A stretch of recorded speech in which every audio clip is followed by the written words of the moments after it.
Assalamualaikum warahmatullahi wabarakatuh. Alhamdulillahi rabbil alamin. Wabihi nasta'in ala umurid dunya waddin. Salatu wassalamu ala asyrafil anbiya'i wal mursalin wa ala alihi wa sahbihi ajma'in.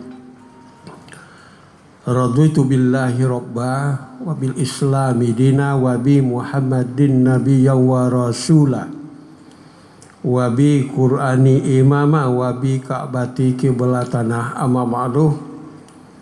Qala Allahu ta'ala fil qur'anil karim a'udzu billahi minasy syaithanir rajim fattaqullaha mastata'tum wasma'u wa ati'u wa anfiqu khairan li anfusikum wa man yuqa syuhha nafsihi fa ulaika humul muflihun. Shadaqallahul azim. Aku berlindung kepada Allah dari gangguan syaitan yang terkutuk. Maka bertakwalah kamu kepada Allah semaksimal mampu yang bisa kamu lakukan. Dan hendaklah kamu mendengar dan hendaklah kamu menaati. Dan infakkanlah harta yang baik untuk dirimu dan siapa saja yang dipelihara oleh Allah dari kikir, maka itulah orang-orang yang beruntung. Maha benar Allah yang maha agung firman-Nya, surat ke-64 At-Taghabun ayat ke-16. Bapak-bapak dan ibu-ibu, seluruh jamaah yang ada di dalam masjid dan sejauh suara ini dapat didengar, dapat diterima, yang dimuliakan. Hari ini kita bersama-sama berada pada hari kedua bulan Syawal tahun 1446 Hijrah. Yang terbanyak kita dengar, mungkin kita ucapkan dan kita terima melalui kiriman-kiriman SMS atau melalui bacaan-bacaan spanduk-spanduk, baliho-baliho, adalah ucapan selamat Idul Fitri. Maaf lahir dan batin. Taqabbalallahu minna wa minkum wa taqabbal ya karim bikulli amin wa antum bi khairin. Setidak-tidaknya selesai ibadah puasa ini ada beberapa fokus pembicaraan. Yang pertama adalah pembicaraan tentang kembali kepada fitrah. Pembicaraan yang kedua, mendapatkan takwa yang paling paripurna. Dan pembicaraan yang ketiga, Syawal berarti peningkatan. Maka kita harapkan hidup ini meningkat ke depan dengan benar-benar memfungsikan Al-Quran sebagai furqan. Bapak-bapak dan ibu-ibu yang dimuliakan, tidak terlalu sulit mengucapkan kata-kata semoga kita kembali kepada fitrah. Tetapi barangkali untuk mengaplikasikan dalam perilaku, mulai dari niat, ucapan, hati, pikiran, perasaan, apalagi melalui tindakan-tindakan, maka menyebut kata fitrah yang ringan itu, namun untuk hati, pikiran, perasaan, keinginan, cita-cita, konasi, ucapan dan tindakan, itu perlu kesungguh-sungguhan. Perlu perjuangan besar. Sebab fitrah itu bukanlah sesuatu hal yang sepele, bukanlah sesuatu hal yang enteng, dan bukan pula sesuatu hal yang sederhana.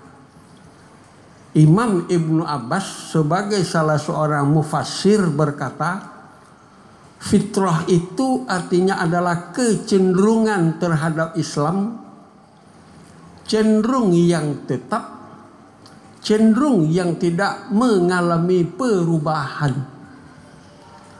Lalu kata Imam Ibnu Abbas itu juga, manusia selagi dia disebut manusia yang fitrah itu tidak punya kekuatan dan kemampuan untuk melakukan perbuatan-perbuatan jahat dan untuk melakukan pendurhakaan.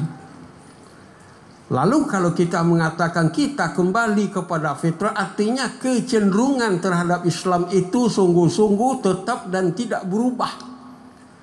Dan kalau benar-benar kita mendapatkan fitrah itu, kita tidak lagi mampu melakukan perbuatan-perbuatan jahat dan tidak lagi mampu melakukan perbuatan-perbuatan pendurhakaan. Jadi alhamdulillah mudah oleh kita untuk mengucapkan kata-kata kembali kepada fitrah. Mudah-mudahan itu juga mudah oleh kita mewujudkan fitrah itu dari lubuk hati sanubari yang paling dalam, melalui pemikiran, keinginan, cita-cita, ucapan-ucapan, tindakan-tindakan, sehingga benar-benar kita menjadi hamba Allah yang fitrah. Imam Ar-Raghib Al-Asbahani yang banyak berbicara tentang mufradati al-fazil Quran, apa arti dari setiap kata-kata yang ada dalam Al-Quran. Di waktu berbicara tentang fitrah, kata Imam Ar-Raghib Al-Asbahani, fitrah itu adalah kekuatan besar yang diberi oleh Allah kepada hamba-hambanya untuk mengenal iman dan Islam secara mendalam,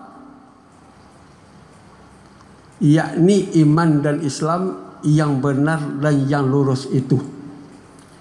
Dan selanjutnya kata beliau bahwa sesungguhnya fitrah itu anugerah terbesar dari Allah kepada hamba-hambanya untuk siap menjalani kehidupan dunia ini dengan tetap berjalan di atas nilai-nilai kebenaran Al-Quran dan Sunnah. Jadi dua pendapat imam-imam besar itu hendaknya memang menjadi hal yang renungan untuk kita sekalian, telah mudah dibaca, diucapkan, yang mudah-mudahan mudah pula oleh hati, pikiran, perasaan, keinginan, cita-cita, ucapan dan tindakan-tindakan kita. Lalu yang kedua, kita mendapatkan takwa yang paling paripurna. Setidak-tidaknya yang pertama, mampu kita membuang jauh-jauh, mengubur dalam-dalam, mengikis habis-habis segala perilaku-perilaku, mulai dari niat, ucapan dan tindakan, segala yang buruk-buruk, iri hati, dengki, hasad, khusumat, dusta, bohong, hianat, nyah dari kehidupan kita sekalian. Lalu orang yang takwa itu mampu menjalin hubungan yang baik antar sesamanya, jembatan batu, mampu mengikat benang sutra halus kasih sayang, sampai ke tingkat perilaku hati rendah, budi tinggi. Kalau hati direndahkan mulia, budi ditinggikan terhormat. Sebaliknya kalau hati ditinggikan sombong, kalau budi direndahkan hina. Setiap orang berurusan dengan kita dipompas terus. Setiap orang berurusan dengan kita, kita gunakan salah, kita salah gunakan peluang kesempatan untuk berurusan untuk orang itu, sehingga kalau dia tidak memberi tip kepada kita sekalian, urusan-urusannya kadang-kadang dipersulit. Maka orang yang bertakwa itu mampu di dalam perilakunya, yasiru wala tu'asiru, basyiru wala tunafiru, kata Rasul. Kamu mudahkan urusan orang yang berurusan dengan kamu, jangan kamu sulit-sulitkan orang berurusan. Kamu gembirakan orang berurusan dengan kamu, jangan orang kamu takut-takuti jika berurusan dengan kamu. Lalu jembatan hati dibangun dengan sebaik-baik dan dengan selurus-lurusnya. Yang ketiga, diisi hidup ini dengan penuh kewaspadaan. Banyak gangguan, halangan, rintangan, ujian yang ada kadang di depan, di belakang, kiri dan kanan. Barangkali ujian yang tidak ada itu adalah yang datang dari atas dan yang datang dari bawah. Yang tidak ada, iblis dan setan adalah di atas dan di bawah. Tapi kalau di muka, di belakang, kiri, kanan, kata Allah, itu penuh dengan halangan, rintangan, ujian dan cobaan dari iblis dan setan. Baik iblis dan setannya sungguh-sungguh makhluk halus, ataupun iblis dan setannya dari kalangan manusia. Yang tidak ada jalur iblis dan setan hanya dua. Satu arah bawah, yakni arah di waktu kita sujud kepada Allah. Yang kedua arah atas, tidak ada iblis dan setan, yakni di waktu kita berdoa kepada Allah. Maka untuk itu kita harus waspada bersama-sama. Apa yang harus kita terapkan dalam waspada? Satu, tawasau. Watawasau bil haqqi, watawasau bis sabri, watawasau bil marhamah. Salinglah kamu memberi nasihat, sampaikan kebenaran, saling memberi nasihat, tanamkan kesabaran, saling memberi nasihat, perkokoh kasih sayang, uhuwa Islamiyah. Lalu yang penutup, kewaspadaan kita hari ini adalah persoalan narkotika, penyalahgunaan media-media elektronik, media-media alat komunikasi. Pada tahun 2011 lampau, Lembaga Besar Komunikasi dan Informatika mengadakan penelitian di Indonesia dengan 4.500 sampel. Dilakukan penelitian di 12 kota terhadap siswa-siswa SMP. Bagaimana mereka mempergunakan media komunikasi, alat komunikasi yang ada di tangannya, yang kaitannya adalah tentang tontonan. Ternyata dari 4.500 siswa SMP di 12 kota itu, diketahui 92,7% mereka sudah menonton fitur-fitur situs porno. 62,2% dari yang menjadi pengguna-pengguna, penonton-penonton pornografi itu telah melakukan zina. Dan dari 62,2% yang sudah berzina itu, ternyata 21,2% telah menggugurkan kandungan. Dan tidak bisa dibantah, semua yang menggugurkan kandungan itu adalah perempuan-perempuan. Jadi dengan demikian hadir kita pada bulan Syawal, harapan kita benar-benar kembali kepada fitrah yang sesungguh-sungguhnya. Bukan hanya indah dalam ucapan, kata-kata, tulisan, tetapi mampu diwujudkan melalui hati, pikiran, perasaan, keinginan, cita-cita, konasi, melalui ucapan dan tindakan.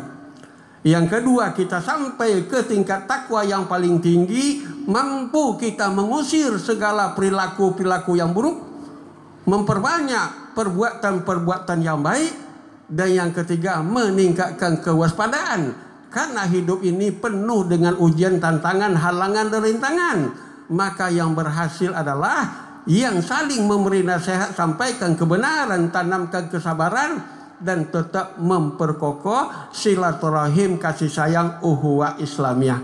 Selamat merayakan Idul Fitri 1446 Hijrah. Maaf lahir dan batin. Taqabbalallahu minna wa minkum wa taqabbal ya karim. Bikulli amin wa antum bi khairin. Assalamualaikum warahmatullahi wabarakatuh. Allahu akbar, Allahu akbar. Asyhadu an la ilaha illallah. Asyhadu anna Muhammadar Rasulullah. حي على الصلاة حي على الفلاح قد قامت الصلاة قد قامت الصلاة الله أكبر لا